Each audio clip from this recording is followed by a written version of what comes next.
Hello বন্ধুরা, আজকে YouTube ব্লগে আপনাদের কাছে নিয়ে এসেছি চিকেন কষা। তো কী কী মশলা করছে দেখে নিন একবার।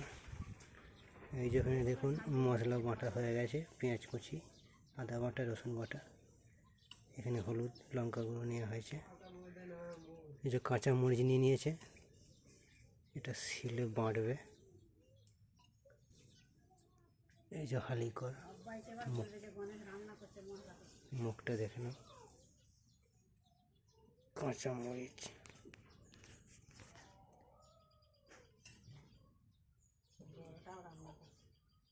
কত লঙ্কা দিচ্ছিস রে।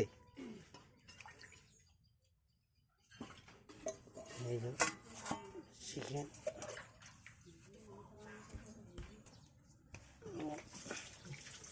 ভিজর দেওয়া আছে, একটা গন্ধ থাকে, গন্ধটা কেটে যায়, সেই জন্য ভিজানো আছে গরম জল।